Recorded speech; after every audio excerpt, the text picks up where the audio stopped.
I wonder how accurately the sailing mechanics are simulated in this game.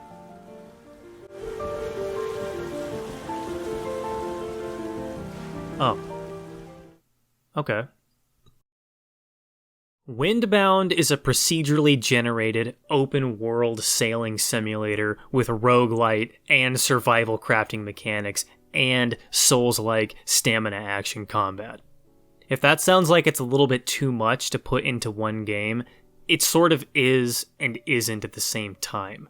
But before we can really get into this game's identity crisis, or how well this concept really works, we need to get a general overview. Because even though this game seems simple, there are an enormous amount of systems that we're going to need to get into one at a time. The premise of Windbound is pretty easy to understand on paper.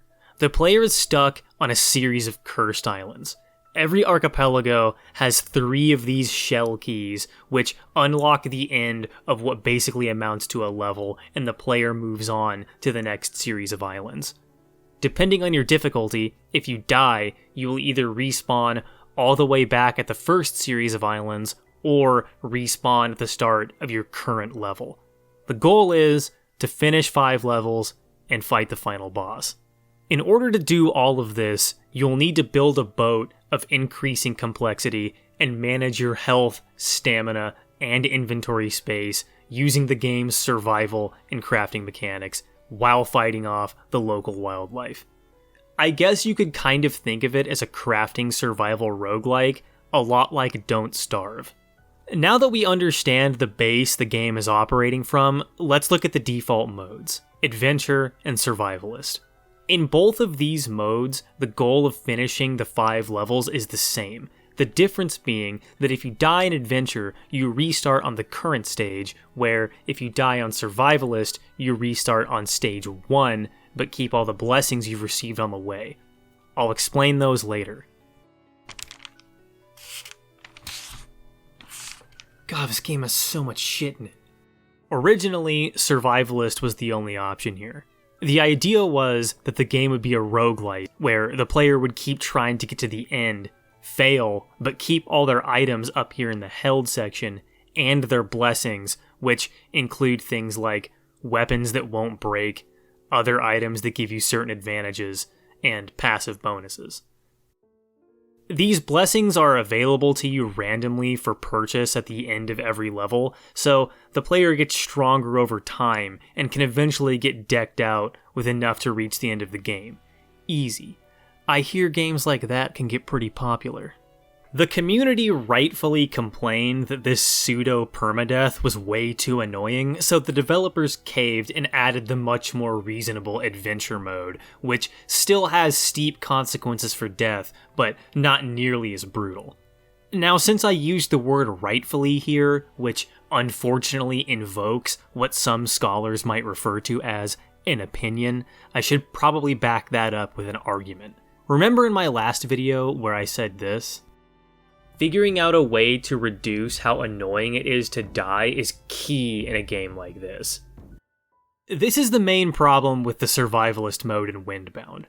Dying is just too annoying for the average person. So the question becomes why? I think it mostly has to do with the speed of the game. Games like Titan Souls and Hades are extremely fast-paced. You die, but then you're immediately back in the action. Or, in the case of Hades, you die and get a bunch of narrative rewards and all sorts of other stuff to take the sting out of it. Sometimes you're almost excited to die and talk to Meg again. You know, to advance the plot. Windbound, on the other hand, is a much more slow-paced game, which is largely due to how the boat building and sailing systems work. Let's talk about building a boat, but not like how I talked about it in the Cyberpunk video. That one got a little bit too real. The very first boat you're able to build is this grass paddle boat. Much like the real historical first boats, which were probably made from reeds, it's slow, fragile, and frankly sad to look at. Luckily, you have some other options for materials. The first upgrade you'll get is bamboo, and eventually you'll be able to use wood. But rowing is way too slow, which is where the mast comes in. Just like with the hulls, you have 3 crafting materials you can use to make masts and build a simple sailboat. But now the wind is too strong, and we're just sailing sideways, which is a bad look unless you want to fully commit to the bit and just sail upside down like the Innsmouth freaks from Pirates of the Caribbean. To fix this problem, we can stabilize it by adding a deck. These are the 3 parts of a boat you can build. Now, if you were like me and you went into this game completely 100% blind, you look at this boat building tutorial and you look at all 3 available parts, and you might understandably assume that this is the boat's final form. But then you tab out to play a game of Go.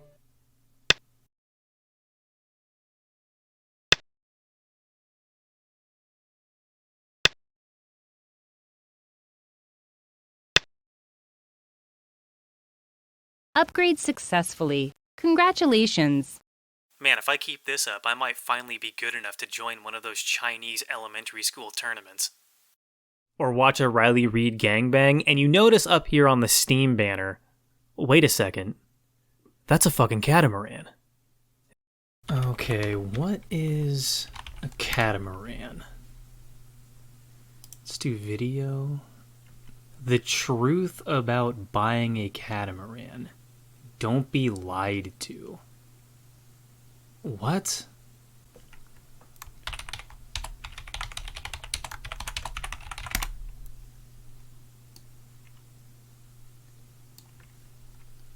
Holy shit. Then you realize that how this system actually works is that you can combine the masts, hulls, and decks into basically whatever you want. Make a nice, reasonable, stable trimaran like a true boating enthusiast, or make something insane like this abomination. I call it the Septimaran. In addition to boat parts, you also have various boat accessories.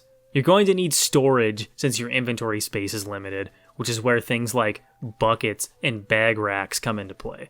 You're also going to need to cook food and tan leather, so why not build a fire and a drying rack?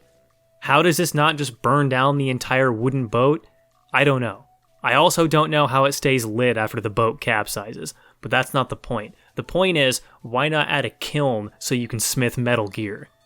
The way that you should think about the boat in Windbound is that it's essentially your Minecraft house, but mobile, which solves a problem in survival games that not a lot of people even really realize is a problem. Let's take a look at Minecraft, the archetypal crafting survival game. Everybody knows the first thing you do in Minecraft is build a base, but there's a problem. Now you have this base, and you're incentivized to sort of do everything in its general area.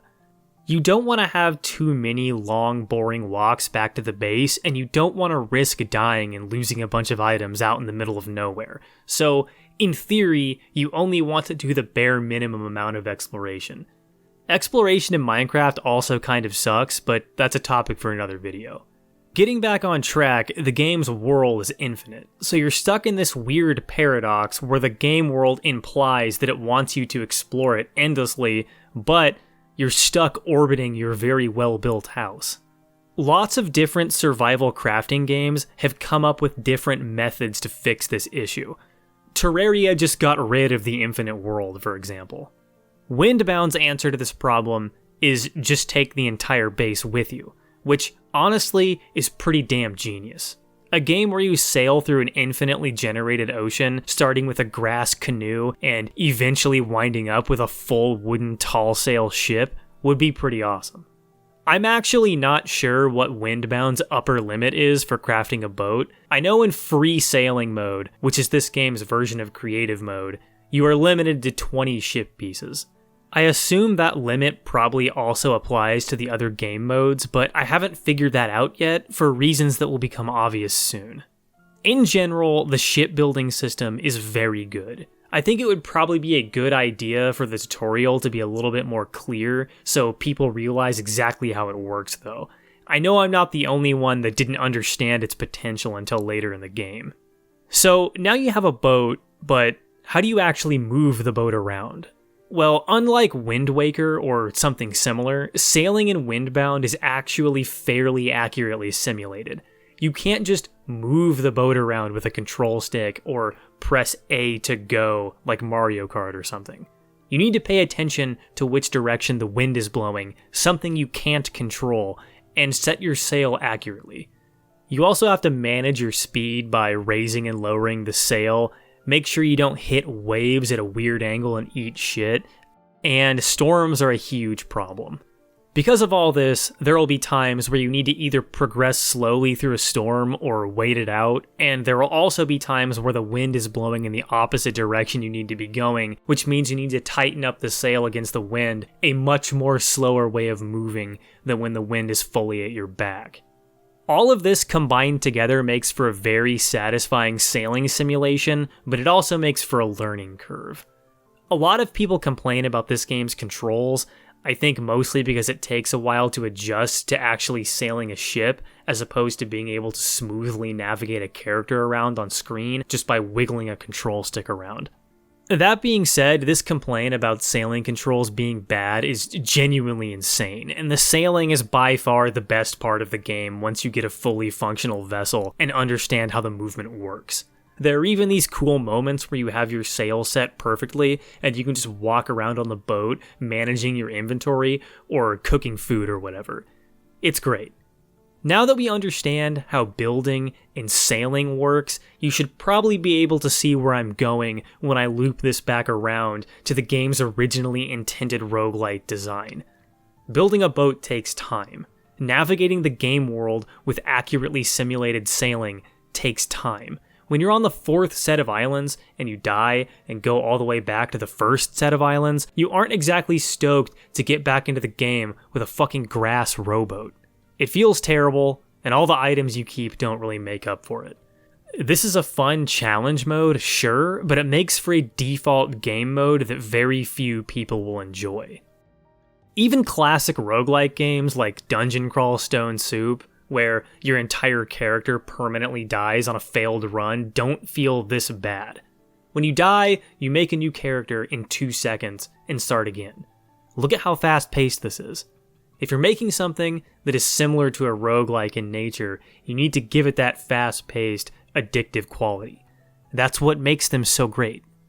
And now you probably better understand why this issue of death being too annoying had to be solved with the later edition of Adventure Mode, where death only makes you restart the current islands you're on. This also tells me the developers are willing to admit they may have made a mistake in their game design, which is very refreshing to see.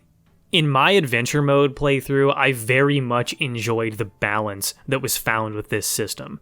When you have 2 or 3 shell keys and you die like a dumbass, or even better, when you try to fight the boss with half health and die like a dumbass and get slam dunked back to the start of the stage, you feel like you deserve to be punished, and the punishment fits the crime. Holy shit, I just wrote 2 pages defending an opinion I don't even remember having. This is going to be one of those videos, isn't it? So we've covered the sailing mechanics, the boat building mechanics, and we've not only talked about the roguelike mechanics, but fixed the problem. We're off to a great start. Let's look at how survival and crafting works. It works exactly how you imagine it would. You collect resources like sticks, grass, and rocks, and then you use those to craft things that will help you craft more things. If you've watched my agony video, you already know where this is going. This crafting system combined with the game's exploration and itemization actually work very well together. As you sail, you'll notice that every single island you find, even the tiny ones, will have something to offer. You're never going to find an island in this game that makes you say, "Why is there nothing here?" Your time is never wasted. There is always some kind of reward. There will always be either one of these shrines that gives you a permanent bonus, one of the larger animals that will give you important items you need to build tools, like the hammer, for example, which will allow you to mine for these gems that are also another important item you might find on an island. And of course, sometimes they have one of the shell keys required to progress through the game. Every enemy in the game loops back around to cooperating with the crafting system in some way or another. These things are the only way you can get silk. The D&D warp beasts are the only way that you can make an axe. Killing one of these guys is the only way that you can make a hammer, which is the only way that you can craft metal gear, which is some of the best in the game. While you're doing all of this, you also need to be managing 3 different resources. The first one being your stamina. Your maximum stamina will deplete over time, which you can fix by eating the various foods you can find scattered around the world, or by eating cooked meat. Your health obviously goes down when you get damaged, but you can also lose maximum health by being cursed, which can happen on any of the game's cursed islands. If you get hit by a ghost or some other afflicted wildlife, or stand too close to the goo, your maximum health will go down. This entire soup of survival resource management, crafting, and exploration is very well designed. The way all these systems blend together to work and hide any obvious gameplay loop is brilliant. 1 second you're trying to kill a deer lion for leather to make another bag because you're running out of inventory space, and then you randomly find a gem and want to figure out what the fuck that does, and then you remember that you're actually supposed to be finding the shells, and it turns into an extravaganza pretty quickly. Or as a great man once said, a jamboree. So, if your dream was to bring all the scuttlebugs together for one big jamboree, I'm sorry, but it's not gonna happen.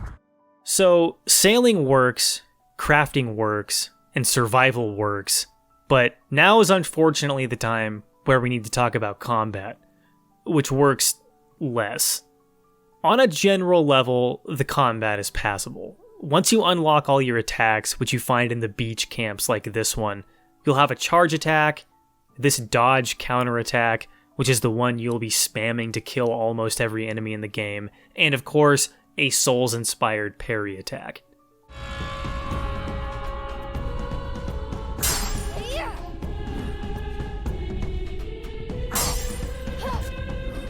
All of this stuff functions well enough. The controls are responsive, parrying feels good, and the spear goes burr. There are even some interesting item combos like this bow that creates a zone where it lands that gives you a massive damage boost if you're fighting inside it. The problem is that once you start really engaging with it, this combat system is very unpolished and janky. First of all, the dodge roll button and the jump button are the same button, which is a nightmare. You can't actually do a dodge roll unless you're holding the lock-on button, which means there will be a lot of times where you're running from something, want to do a roll, and just jump in place like a dipshit and take damage anyway. This could very easily be fixed by just binding jump to a different button or something. It's very clunky to do a dodge by holding another button before you press the dodge button, especially when you're in a situation where it needs to be reflexive. The next problem is, when you're fighting multiple enemies at once, you can't cycle targets with a control stick. You need to let go of the targeting button and then retarget again by pressing it, which will swap to the closest enemy. This is an okay way of handling targeting, but it's also vastly inferior to being able to quickly swap with a control stick, and it feels really bad when you're fighting multiple enemies at once. And lastly, the cool bows like this one that create areas with different effects feel very bad to use because of how they interact with arrows. When you shoot an arrow, it will either break or stick into whatever you shot it at so that you can pick it up again. The problem is, if the arrow breaks, the area won't show up, and a lot of the time, you don't want to charge up a second shot to fire another arrow that might just break. I'm pretty sure stronger arrows have less of a chance to break, but it didn't seem like that much of a difference. So now we have a situation where the most interesting item interaction in the game is too unreliable to use. On a more general level, the combat is just sort of boring. Like I said, most of the time you're going to want to spam the dodge attack. There aren't that many enemy types, and it's clear that combat wasn't the point of the game. This, in itself, isn't necessarily bad. If Windbound had kind of a boring, kind of cheesy combat, but that combat felt very polished and smooth, and it was surrounded by all that other stuff I mentioned earlier about building boats and sailing around or whatever, it would be very forgivable. The problem is that it has a lot of little annoying issues that add up to feeling kind of odd and frustrating. It isn't enough to kill the game, but if you're going to play this, don't go into it expecting it to be like Sekiro. By this point, we should have a pretty good overview of the actual game mechanics of Windbound, so let's go all the way back around to the thing I said in the intro. It is a procedurally generated open world sailing simulator with roguelite and survival crafting mechanics and a Souls-like stamina action combat game. Too much. Well, we got rid of the roguelite part with adventure mode, so now we're just an open world sailing simulator with survival mechanics and shaky but ultimately passable combat. And that kind of works. Building a boat and sailing is fun, so we can check off the open world box as working. All of the survival mechanics mesh together beautifully with the open world exploration, so that's fine. And the combat isn't great, but it's also not bad enough to ruin the game. So now the only problem left to talk about is pacing.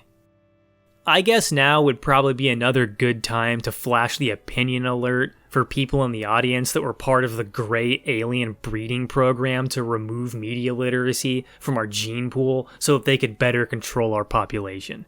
Be advised, this section of the video is an opinion. One of the problems with Windbound is that unless you're scouring every single island and doing a little bit of resource farming, you probably aren't going to reach an endgame state. By the time you have a big boat with all the nice luxuries and start to get to the point where you're crafting metal armor, metal spears, and metal arrows, you just kind of get to the last boss and win. Now you could start New Game Plus, but that feels sort of strange since starting out in the lower stages paces the beginning of the new game out weird. It would have been nice to stretch out the game across 2 or so more levels so the player really got a chance to lean into their endgame items and feel powerful for an extended amount of time. I imagine the game is paced out like this because originally the idea was for it to be a roguelite, and any more than 5 levels would be way too many, which I actually generally agree with. Luckily, there's a solution. Endless mode. Endless mode is exactly what it sounds like. Instead of the game ending after level 5, it just keeps going. Now, there are some problems with endless mode. First, you can't export your adventure mode file over to endless mode, which honestly I would have preferred as opposed to the kind of underwhelming New Game Plus. This means that you're going to be starting a fresh playthrough. Because this game mode doesn't end, you have a chance to really lean into the game's more powerful items. That is, of course, unless you die and get sent back to stage 1, because this game mode is locked to the survivalist difficulty, which is a little strange. Unfortunately, I didn't know this was the case because the game doesn't tell you, so I died in stage 4 doing intentionally stupid shit and got sent back to stage 1, and I didn't have the time to sync back into endless mode to get to the stages beyond 5, so I don't really know how hard they get. I know the levels get bigger up to a limit, but I don't know how or if enemies scale, and I don't know if there's ever a time where you need more than 3 keys. And since information on this game is so goddamn slim, I couldn't really research it reliably. This is all very unfortunate because I think this game's future, or the future of the next game like it, really lies in something like endless mode, but with the adventurer difficulty. Imagine you're playing endless mode. Enemies keep scaling. Eventually it gets to the point where you need 4, 5, 6, or more keys to progress through the progressively harder islands. New content gets sprinkled into the later islands to keep it fresh. But when you die, you just need to restart the current stage. Eventually, it gets to the point where you need 15 keys to advance and enemies are dangerous enough to matter. This gives you both the advantage of not getting sent all the way back to the start of the game, but achieves literally the exact same thing as the survivalist difficulty. Notice how 15 is just the total number of keys in the game. Do you see what I mean? This logic allows you to do 2 things at once, which is something you rarely see in game design. I obviously have no idea if Endless Mode will be tweaked. Windbound has received 3 free content updates since its release, the last one being a month or 2 ago as of me uploading this video. And we have no way of knowing if more is planned. I would assume this is unlikely due to the fact that the game isn't exactly a smash hit and the studio probably wants to move on to their next project, but anything is possible. Is Windbound a perfect game? Not even close, but I think it's probably worth a playthrough. $30 is a little steep, but that also kind of depends on what kind of player you are. I can imagine that if you really fall in love with this game or become obsessed with Endless Mode or something, you could get a lot of playtime out of it. Also, this entire 25-minute portion of the video is to say nothing about the game's art style and sound design, which are both amazing.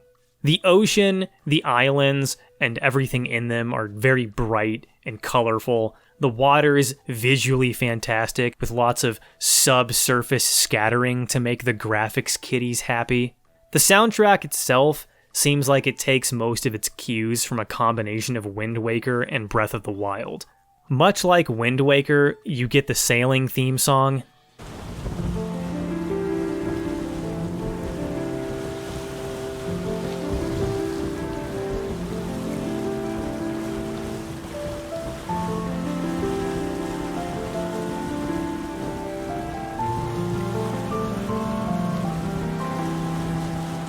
But then when you're out exploring the islands, the soundtrack is a lot more subtle. You'll start to notice that the big animals have their own theme song that will fade in once you get close to them, which is a really great way of letting you know that danger is around before you can see it.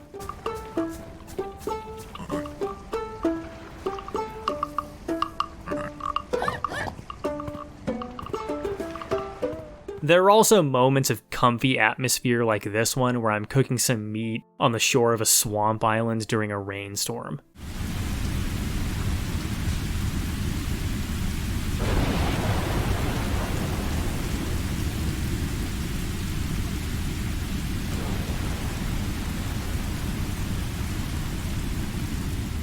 Atmospherically and artistically, Windbound is about as close to perfect as you can get, so make sure you factor in how important that is to you personally when considering the price tag.